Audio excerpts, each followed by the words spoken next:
Bismillahirrahmanirrahim. Assalamualaikum warahmatullahi wabarakatuh. Alhamdulillahilladzi arsyada khalqahu ila subulil hidayah. Wassalatu wassalamu ala Muhammadin khairil bariyah wa ala alihi wa sahbihi wa man da'a ila syariatil islamiyah.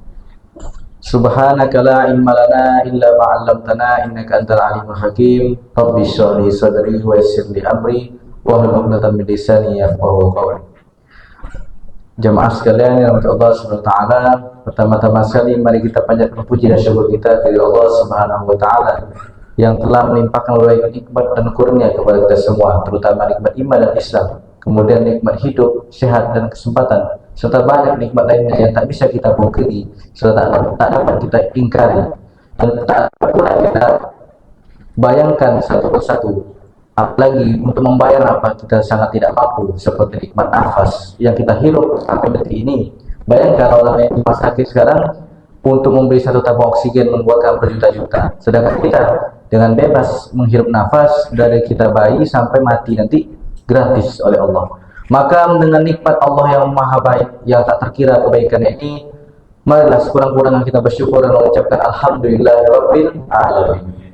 Kemudian tak lupa kita hadiahkan kepada junjungan alam kita salawat serta salam, karena beliaulah yang membuat kita hidup di dunia ini tahu tujuan kita mau kemana. Seandainya tidak ada beliau, kita tidak akan tahu kita mau ngapain hidup ini, kita dari mana, kita mau ngapain, mau kemana. Sudah pasti kita hidup seperti binatang seandainya tidak ada beliau.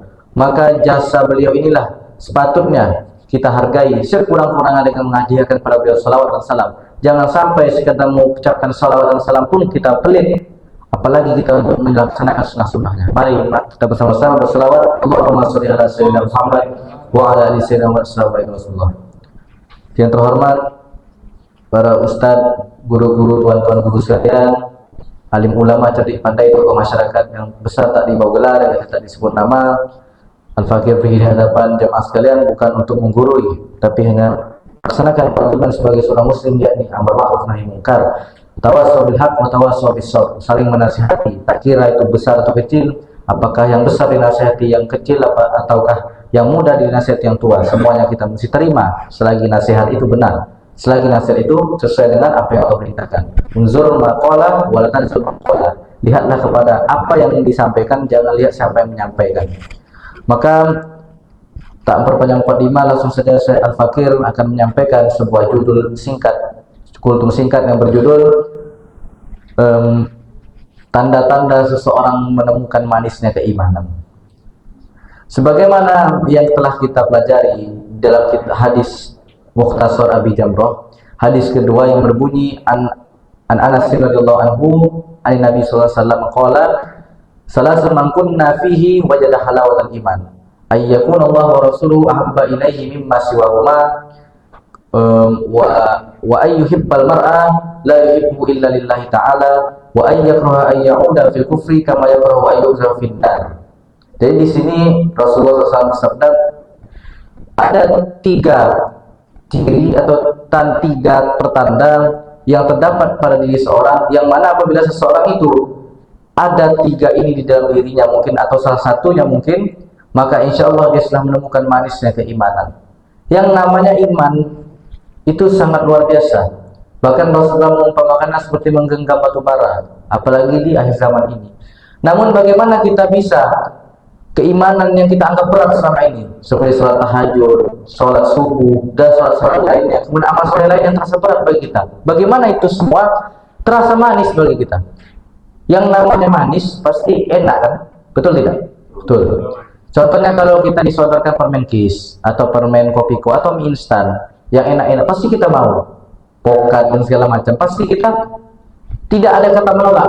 Bahkan tidak dikasih pun kita minta. Nah, begitu pula iman. Bahkan kita saking semangatnya dengan keimanan, kalau kita sudah merasakan manisnya iman, Allah perintahkan kita satu hari wajib 17 rakaat sholat, kita tambah menjadi ratusan rakaat. Nah, itu orang sudah merasakan manisnya keiman. Bukan berarti sholat subuhnya ditambah 4 rakaat, tapi yang dimaksud sini adalah sholat sunnahnya yang ditambah, diperbanyak. Ketika dalam sehari misalnya diperintahkan oleh gurunya menghafalkan hadis, misalnya 5 hadis dalam sehari, ditambahnya jadi 10 hadis. Atau sebelum Ustaz minta, mana hafalannya? Sebelum Ustaz minta setor, dia setorkan. Atau misalnya dalam sehari suruh menghafalkan isim 2, fi'il 1, usul 1, ditambahnya isim 5, fi'il 10. Nah, ini tanda orang sudah merasakan manisnya keimanan, sehingga dia tak perlu diminta pun, tak perlu disuruh pun, dia sendiri yang minta dia. Sebagaimana kita ketika dikasih Indomie, dikasih permen, tanpa dikasih pun kita minta ke kawan kita. Nah, maka yang pertama tanda seseorang menemukan manisnya keimanan, merasakan manisnya keimanan, yang pertama adalah ayyakunallahu wa rasuluhu ahabba ilaihi mimma siwahuma. Adalah ketika dia menjadikan Allah dan Rasulnya lebih dicintainya dari selain keduanya. Maksudnya apa? Artinya di dunia ini tidak ada yang sangat dicintai, tidak ada yang paling dicintainya kecuali Allah dan Rasulnya. Maksudnya dia menyayangi Allah dan Rasulnya, tidak ada yang lebih disayangi daripada keduanya. Misalnya dia sayang kepada kedua orang tuanya, tapi rasa sayang dia kepada kedua orang tua dia itu lebih besar lagi sayang dia kepada Allah dan Rasulnya, lebih patuh lagi dia terhadap perintah Allah dan Rasulnya. Kalau dia sayang dengan kawannya, lebih sayang lagi dengan Allah. Misalnya kawannya nyuruh dia bermaksiat dan kawannya ini dia sangat sayang, atau misalnya saudaranya sangat disayanginya, lalu saudaranya memerintahkan dia untuk berbuat maksiat. Nah, kalau seseorang ingin mendahulukan Allah dan Rasulnya daripada selainnya, maka dia akan tolak. Wahai saudaraku, memang engkau kucintai, tapi ada zat yang lebih kucintai daripada engkau itu, Allah.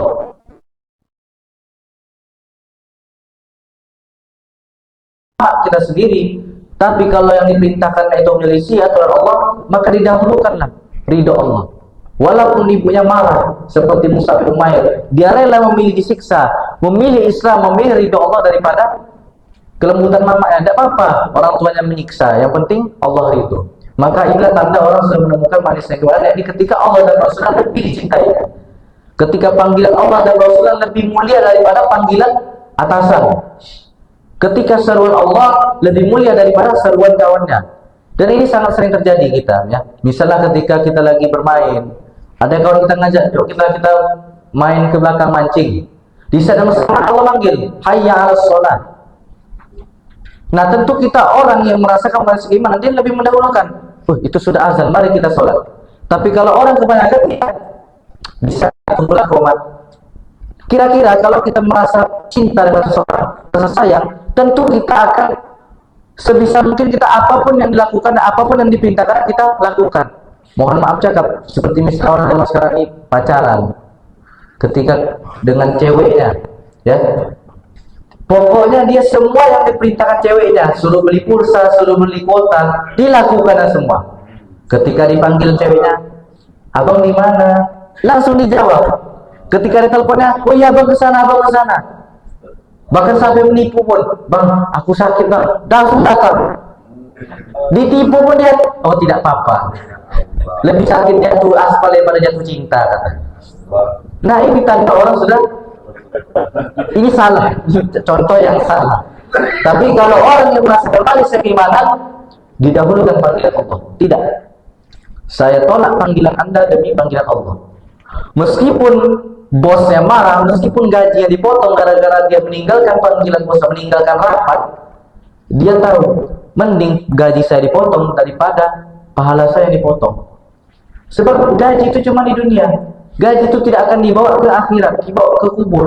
Tapi amal yang menempati kita, yang bisa ngalahin kita dari neraka adalah amalan kita. Percuma kita kaya raya, tapi ujung-ujungnya sengsara. Kemudian yang kedua adalah ayyuhibbal mar'ah la yuhibbu illa lillah. Ketika seseorang itu mencintai seseorang, dia mencintainya itu tidak bukan karena Allah Ta'ala.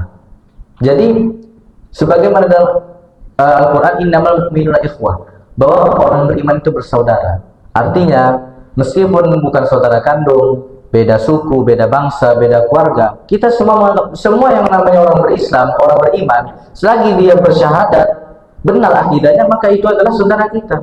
Tidak ada pilih-pilih. Jangan kita kau cinta dalam ketaatan pada Allah, Cintanya saling mengingatkan, saling menasihati, bukan cinta dalam hal yang lain. Kalau dalam cinta hal yang itu caranya menikah dengan lawan jenis, bukan sesama jenis. Jadi yang dimaksud ayyuhibbal mar'a la yuhibbu illa lillah, mencintai seseorang itu cintanya bukan cinta nau, bukan naluri nau. Maksudnya bukan dorongan seksual, tapi cintanya itu karena menyayangi dia, karena sesama hamba Allah, sesama saudara, kita saling menasihati. Jadi jangan disalahpahami. Nah, apabila kita sudah menemukan tanda dalam diri kita, ketika kita merasa saudara kita, merasa kawan kita, menganggap kawan kita seperti saudara kita sendiri, sehingga kita saling menasihati, saling mendakwahkan, ya, kemudian tidak menjatuhkan, tidak mengejekkan, terima bila dinasihati, maka insya Allah kita sudah menemukan tanda manis dan keimanan dalam diri kita. Kemudian ciri yang terakhir adalah wa ayyakraha ayyauda fil kufr kama yakrahu ayyughza finnar, atau kemaksiatan sebagaimana dia benci dicampakkan ke api neraka. Pasti kita semua tak mau dibakar, betul tidak? Tidak usahkan api neraka, terbakar kompor pun kita tidak mau, tidak ada yang mau. Terkena mancis di gelas kita tidak mau. Apalagi dilempar ke api neraka, kita sangat tidak suka. Sangat tidak mau, menakutkan. Begitu pula kita tidak mau terjatuh pada kemaksiatan. Bayangkanlah ketika kita hendak melakukan sebuah kemaksiatan, bayangkanlah api neraka di hadapan kita. Misalnya ketika ada kesempatan, bisa curi-curi kesempatan, misalnya mengintip yang bukan mahram, atau melakukan hal-hal lainnya yang melanggar syariat. Walaupun orang tidak ada, walaupun tidak ada yang melihat, kita ingat, bayang, kelak nanti aku masuk neraka kalau aku melakukan hal ini. Jangan kita cuma benci, aku tak mau diazab. Ngomongnya, aku tak mau diazab, aku mau masuk surga, aku ahli surga. Tapi pelakunya di neraka. Dan ini banyak terjadi. Kita mengakunya orang Islam, orang beriman. Tapi perilaku kita tidak menunjukkan orang ahli surga. Yang namanya ahli surga, bersegera melaksanakan ketaatan. Tapi orang yang bersegera melaksanakan kemaksiatan, itu ahli neraka. Bagaimana? Kita ngomongnya mau menjadi ahli surga, mau masuk surga. Tapi ketika dipanggil sholat, kita malas-malasan. Tapi ketika disuruh kawan ganggu, disuruh membuli, ketika diajak membuli kawan, kita semangat. Ini munafik namanya. Tidak sesuai antara perkataan, keyakinan dengan perbuatan. Ngomongnya beriman, tapi faktanya tidak mencerminkan keimanan. Nah, maka wa ayyakraha ayyamuda fil kufr kama yakrahu ayyughza finnar adalah orang yang dia membenci kemaksiatan, kekafiran, dan hal-hal yang mengarah kepada kemaksiatan ataupun kekafiran, sebagaimana dia benci akan dilempar ke dalam api neraka. Jamaah sekalian Allah Subhanahu wa taala, maka kesimpulan pada kultum singkat kali ini adalah apabila kita ingin merasakan manisnya keimanan, maka berusahalah supaya ketiga ciri ini, supaya ketiga tanda ini ada dalam diri kita. Mulai dari ketika kita merasakan, ketika kita menganggap Allah dan Rasul itu lebih kita cintai, lebih kita sayangi daripada lainnya. Kemudian kita saling mencintai dengan sesama saudara kita, sama-sama muslim, saling menasihati karena Allah semata. Kita berkawan karena Allah, bukan karena ingin mendapatkan makanan, atau bukan karena ingin supaya karena dia orang kaya, kita memanfaatkan kekayaan dia, memanfaatkan kepopularitas, ketenaran dia, sehingga kita berkawan dengan dia, tetapi kita berkawan karena Allah Ta'ala. Kemudian yang terakhir, kita membenci kemaksiatan, membenci kekafiran, hal-hal yang buruk lainnya, sebagaimana kita benci akan dicampakkan dalam api neraka. Mudah-mudahan kultum singkat ini dapat memberikan pencerahan bagi kita semua, menjadi manfaat dan juga menjadi amal jariah, terutama bagi Al-Fakir sendiri, kemudian kepada jamaah sekalian. Semoga kultum yang singkat ini, yang mungkin bila mana kata-katanya berbelit-belit atau kurang dipahami, atau malah sama sekali tak paham, atau mungkin bikin ngantuk, mudah-mudahan dapat berbekas di hati minimal setitik saja. Amin amin ya rabbal alamin. Wallahul muwaffiq ila aqwamit thoriq. Assalamualaikum warahmatullahi wabarakatuh.